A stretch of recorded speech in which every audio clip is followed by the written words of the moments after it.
Welcome to another episode of First Past the Post podcast. I'm delighted to say we're back after a few weeks. Liam, how are you, mate? I'm good, mate. I'm a bit better now. Obviously, I was a bit under the weather, so we was unable to do a Grand National episode, but I'm back and looking forward to this one. Glad to hear it, mate. And obviously, like I say, it's been a few weeks, and our last episodes, or should I say, episodes, it went into a two-part special with Oisin Murphy. If anyone new listening hasn't checked that out or hasn't seen it on our social medias, be sure to give it a listen. I mean, it was brilliant, wasn't it, to get him on and to hear how honest he was about things, and just to have a good chat with him. It was a good interview, wasn't it? And we thank him again for his time. And what did you make of it, mate? Yeah, mate, it was brilliant. Definitely one of my favourite interviews, and like you said, he was open about everything, and I really enjoyed it. Yeah, and like I say, went into two parts, so make sure to check it out on our YouTube, and be sure to give it a like and subscribe to us as well. We'd massively appreciate it. And obviously, we're back now for the Sandown Jump finale day, which is on the Saturday this weekend. But before we get into that, there's just a few things to discuss briefly. So we'll just take it back a few weeks to the Grand National. Obviously, Sam Whaley-Cohen went out with a bang, didn't he, after announcing he was retiring a few days before? I mean, you couldn't write it, could you? It was a brilliant story, and the Grand National always sort of throws up them sort of stories, and that's why we love it. But yeah, congratulations to him. And I mean, it was some ride he gave Noble Yates, wasn't it? Yeah, and a massive 50-1. I mean, well done to anyone who was on that. But yeah, like you say, it was a great ride. And I think just one thing to mention, I think you'd agree, because we've mentioned his name a few times, and when we had jockey Nick Schofield on, he talks about the horse Santini as well, and what a race he actually run. Now, didn't you think? I mean, to finish where he did in the placings, I think he came fourth in the end. And I mean, I think we had him picked out, didn't we, prior to the national? I think you got 66-1. I think I got 50s. Yeah, I had 60s, but like you said, he ran a cracker of a race, but yeah. I didn't back him each way. Nor did I. I Which is a bit silly, but we were just going for it, weren't we? But no, I mean, yeah, what a performance from him. I don't think many people were expecting that, but things just went for him in the national, and it was quality to see that. And obviously, the jump season's coming to sort of an end, and obviously the flats started again. And I mean, is it no surprise William Buick, Charlie Appleby, Godolphin, they just seem to be winning everything, aren't they? Yeah, mate, they're brilliant. Godolphin, I mean, some of their horses are ridiculous, and I was lucky to see one at Epsom the other day. I was actually there, Nahani, and I thought he was really impressive as well. Just goes to show what sort of firepower they have. Yeah, I mean, it looks like, even these horses that you wouldn't even consider they're, the top sort of crop that they've got, and even they're looking impressive and winning races. So, you could only imagine what the likes of, obviously, like we've seen come back, Native Trail. Obviously, we'll see Caribus soon as well. But all the top ones, everyone knows who they are. I mean, it just makes you think that they're going to come back better, and probably just going to storm this season, really. But yeah, I mean, obviously you went to Epsom. I did tell you to back that Nahani, but you didn't listen, did you? No, I was on. I think my one came second, so it's pretty much the story of my day. I did have a nice 33-1 pace in the first, and I did have the winner in the last. But there was a lot where I sort of had seconds and hit the crossbar with a few. Yeah, and just for anyone listening, actually, who maybe hasn't been to Epsom, would you recommend it? Is it a good course to go to? Oh yeah, mate, it was brilliant. It was my first time doing Epsom, and I'd highly recommend it for anyone. Definitely going to get back down there myself. It's not too far, from me anyway. So yeah, I'd recommend it to anyone. Brilliant race course. No, sounds good, mate. And obviously, just a couple more things before we get into our selections for Sandown on Saturday. Brian Hughes obviously managed to hit 200 winners the other day. I mean, brilliant achievement, and obviously it causes a bit of a debate, doesn't it? Yeah, I know what everyone's been saying. Doesn't really ride in the big races, and he picks up a lot of rides at lesser Mm, courses and lesser races, but it's still some achievement. yeah, To get 200 winners for the season, and I think he's only the fourth person to ever achieve that. So yeah, brilliant achievement. yeah. No, I mean, to like you say, to get 200 in one season. I mean, I think he'll be getting a few more as well by the end of it. And Hmm. yeah, no, well done to Brian Hughes. And just finally, one last thing. Obviously, people might not be aware that Josh Moore, young jockey, is obviously not in a good way at the moment. With his is it a bad chest sort of infection, hasn't it? He's got, Yeah. and it doesn't look too great at the moment. But we're hoping, obviously, he manages to pull through. And best wishes to him and the Moore family, and hopefully, fingers crossed, like he will be okay. Hmm. Yeah, I'd like to second that as well, mate. Spot on. So best wishes to him and his family. And so yeah, we'll obviously be going into this weekend's race at Sandown, which will be, as people might be aware by now, we do like a little tipping competition between the two of us. And the first one ended on after Cheltenham, and we did say in a previous episode that we'll kickstart it up again. So do like a season 2 sort of thing between the pair of us, and obviously Liam will be looking to win this time round. So yeah, this will be like our first weekend again with the point system that we do. So yeah, best of luck, mate, and let's see who ends up victorious by next year. Yeah, we'll probably end it after Cheltenham again, Again, won't yeah, we? So yeah. yeah, look forward to it. Right, mate. So let's get into it then. Jump finale day at Sandown on a Saturday in the 150. Who have you gone for? I've gone for Nappers Hill. I mean, he had a very good bumper record, didn't he? And he's shown flashes of form over hurdles, including a fifth to John Bon in the Grade 2 at Ascot in December. Yeah. He was a bit more straightforward at Newton Abbot, and he jumped like really quite well, I thought. So I've gone for him 7-2. I think he'll take all the beating, although he's carrying a fair bit of weight. Yeah, no, I've gone for Nappers Hill also. Like you say, he was impressive, and then obviously, I mean, I was at Ascot that day. Actually, you mentioned there in December when John Bon beat him in that Grade 2, Mm-hmm.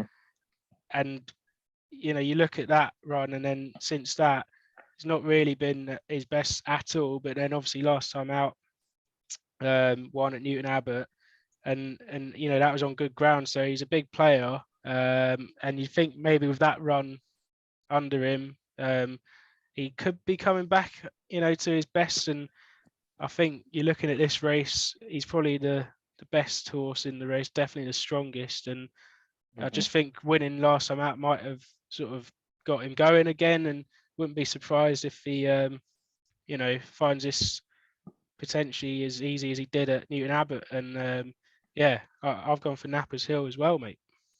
Brilliant. Moving on to the second race, I've gone for St Calvados. We got the same again. Yeah, he obviously finished third in the King George on seasonal debut. Ran a really big race that day. Still think he retains a lot of ability, although he's not really built on that effort in the King George since. But he's back down in grade, and I think off of the weight he's running, he's got a great chance here in a smaller field. Yeah, I agree again. Gives him a massive chance, and like you say, obviously, last two starts, he pulled up, weren't quite at his best at all, and then obviously fifth when Aintree, when Fakir Dudaries won. So yeah, I mean, I think sort of past races, there's just been better horses like Fakir Dudary's in the races, and obviously, like, you know, he got beat by Tornado Flyer Hmm. in the King George. But that, like you say, that was a massive run though on his seasonal debut, Yeah. finishing third that day. And yeah, I just think, you know, I think with only 4 runners, I think in the race, with the other two, I don't really fancy it. Well, I mean, they're not massive prices, but Earn River and Nutswell. But then also you got Mr. Fisher in there as well. He's currently the favourite. But Hmm. no, I'm siding with St. Calvados. I think he has got a big chance. Definitely, yeah. Hmm. Moving on to the third race, I've gone for Nube Negra. Obviously, he was fourth to Grenadine in the Tingle Creek. Mm. It's probably a run too soon after his success in the Schlur Chase at Cheltenham. Didn't run in the Champion Chase when the ground was too heavy. He got pulled out at the last minute. Mm. He came second in that race 12 months earlier. He's obviously had a little layoff since his last race, as he didn't run at Cheltenham, and he usually runs well fresh. So I think he's quite a smart chaser, and I think he's got a brilliant chance here again. Yeah, interesting. I've gone for, well, the joint favourite with yours at the moment, Grenadine, for Hmm. Paul Nicholls, the obviously the Tingle Creek winner. And I think, you know, if he's sort of turns up in the same form that he's shown, obviously winning the Tingle Creek, then I think he's got a great chance in, again, a small field race, with only the 5 runners. And you know, I think he's shown good form, and you know, his best sort of 2 performances have come over this course and distance. Um, and that, I think, I always like looking at that as a pointer to go towards. And yeah, I think the course and distance form proven, and I think he's got a great chance. Harry Cobden can't say no when he's on board for Paul Nicholls. So yeah, I think Grenadine for me. Brilliant. Moving on to the next race, I've gone for Christian Williams, Win My Wings. She was the winner of the Scottish Grand National. She won it that day by 7 lengths, hard held. Um, she's obviously taken a massive hike in the weights, Mm. but I think she's got the ability to win this sort of race. Be interesting. I think she's gone up by about a stone, so it will be interesting to see. But she looked very smart last time out when winning the Scottish Grand National at Ayr, so I've sided with her again. Going for the full timer as well. Yeah.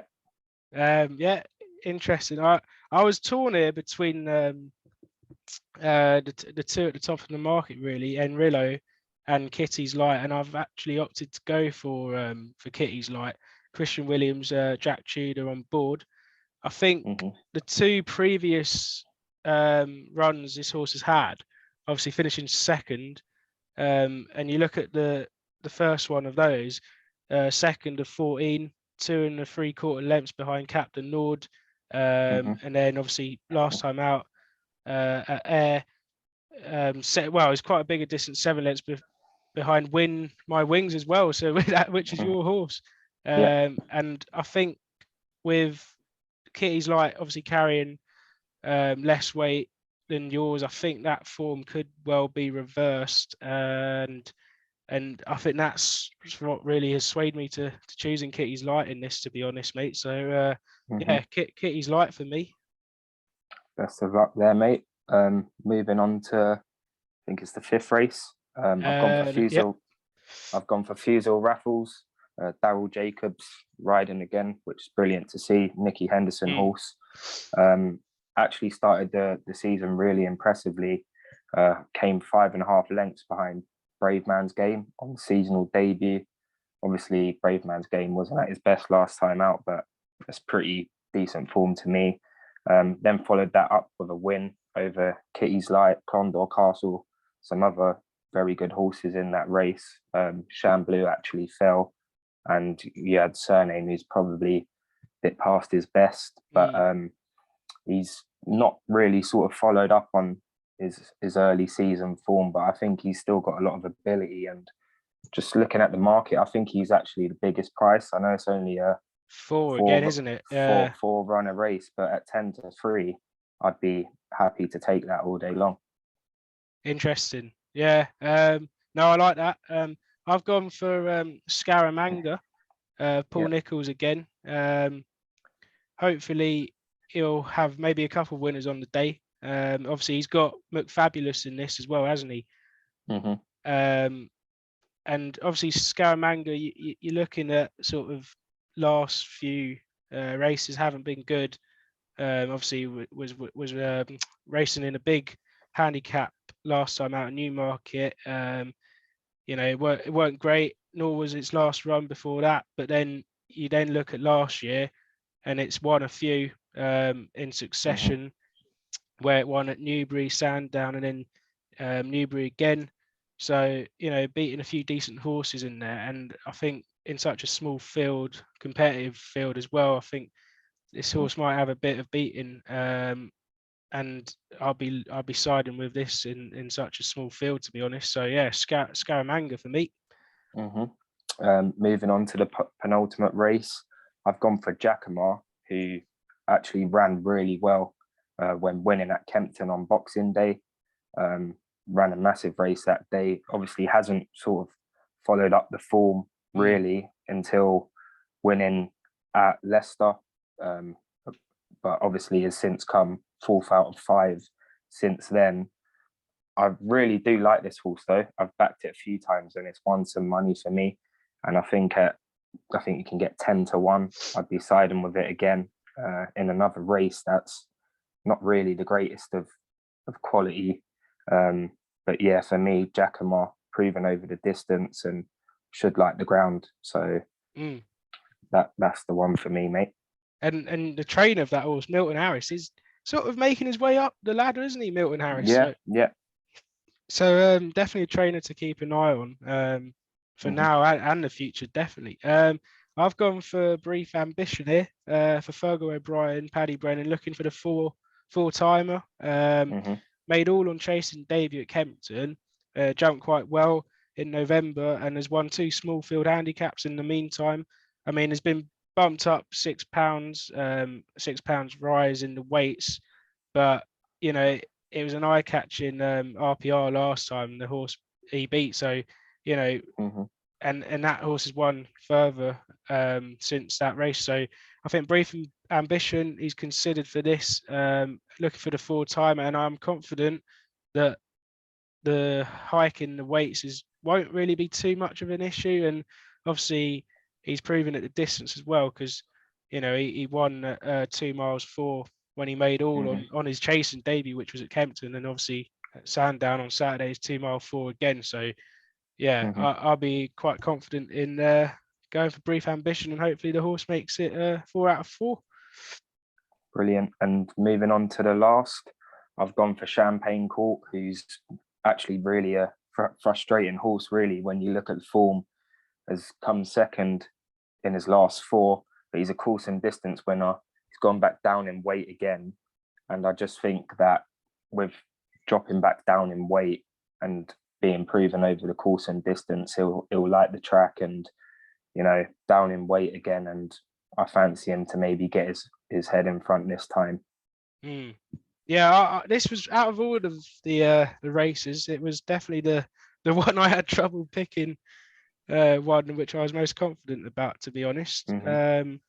But in the end, I have decided to go for a bit of a bigger price. Beyond the Clouds for Charlie Longsdon. Brian Hughes takes the ride, which I think is quite an eye-catching jockey appointment for this.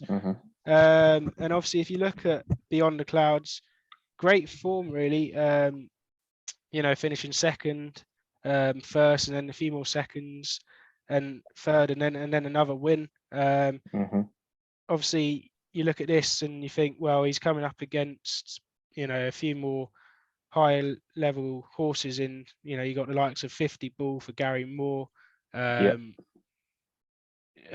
Nicholls has got another one here at a decent price, Mariv, and obviously Call Me Lord for Nicky Henderson, and even put yours in there, to be honest. And I think the form's quite strong, and I think at a bigger price, Brian Hughes on board, I'll be looking at an each way punt in this potentially, and I think the horse will cope with sort of the the bigger um, field and more higher level horses as well, to be honest. So yeah, Beyond the Clouds each way, if you're having a look at it, I think is the way to go at current price. Of, I think you can get around 11 to 1. So yeah, that would be my pick in the last, but it was a tough decision in this one, to be Yeah, honest. it is a very competitive race, isn't it? Yeah. Yeah, brilliant, So mate. So shall we move on to our naps? yeah, you can kick it off, mate, if you want. My nap is in the 1 o'clock at Haydock. It's on the flat. I've gone for Baltic Bird. Rab Havlin's got the ride. John and Fady Gosden trained. The horse is actually from a good family. His dam won the Prix Vermeil. Made a promising start on debut, coming third. Obviously behind subsequent Epsom winner who I spoke about earlier, Nahani. And that was at Leicester. So, I think that's going to turn out to be good form and, sure to progress and win races. So this is one I think could be worth keeping on side. Yeah, good luck, mate. And I've gone for one which is quite an interesting one, as you will well know.